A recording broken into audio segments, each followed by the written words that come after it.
汉绣呢，是一个具有地方特色的地方绣种。你比方说苏绣，它讲究的是写实；汉绣，我们湖北人的特色是风风火火、火火辣辣的。这个跟绣种是有很大的关系的。它的实用性比较强，它是来源于生活的。它分4大类的产品。第一大类就是民俗用品，第二大类就是舞台剧装用品，第3大类就是宗教文化用品，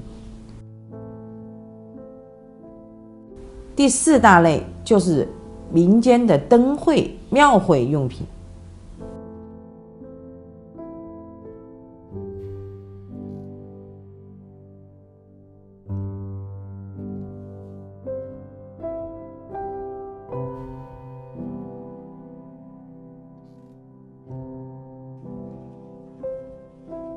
而且它讲究的是原色为主，红、黄、绿、白、黑，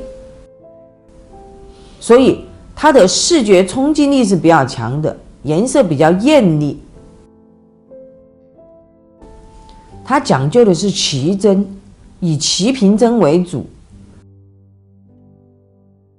讲究的是分层破色。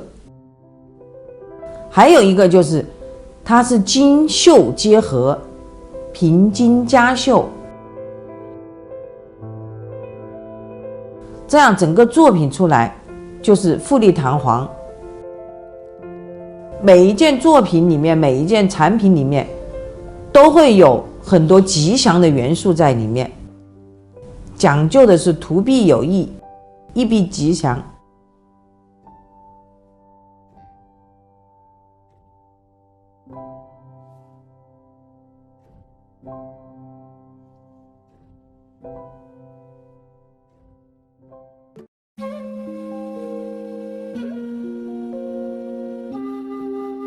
它就是一个生命体，它又是长辈的，又是一个智者的，又是朋友的，它也是一个你跟外界去沟通的媒介跟桥梁，是让别人走入你世界当中的一个最好的方式。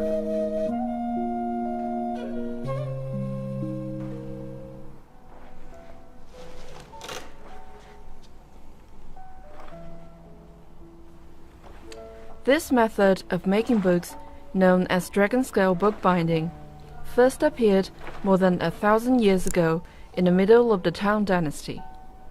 It brought together elements from scroll packaging and album packaging.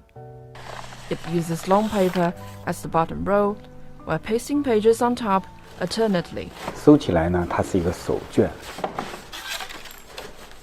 打开来看呢，这个书呢，书页有规律的翘起，遇风则灵动翻飞。龙鳞装它分成2个部分，第一个呢就是底卷，还有一个最重要的就是叶芯的制作。整个的龙鳞装制作，尤其是对叶芯的制作，它是要几十道工序。如果稍微有些许的差距，或者毫米级的差距，其实我们会看到画面已经不再连贯，会出现你视觉的不舒服的这种感受。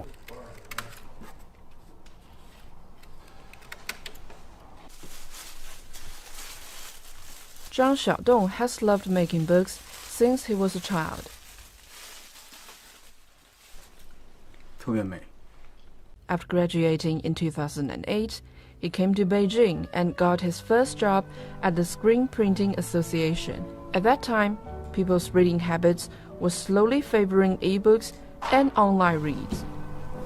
he started to think of ways to preserve the future of paper books, and dragon scale bookbinding came to mind.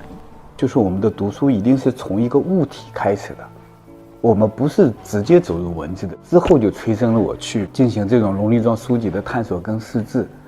The production of his first book, Diamond Sutra, took him 2.5 years, and his second book took even longer, as he kept innovating along the way. His efforts have allowed for an ancient method of bookmaking to be slowly revived in China.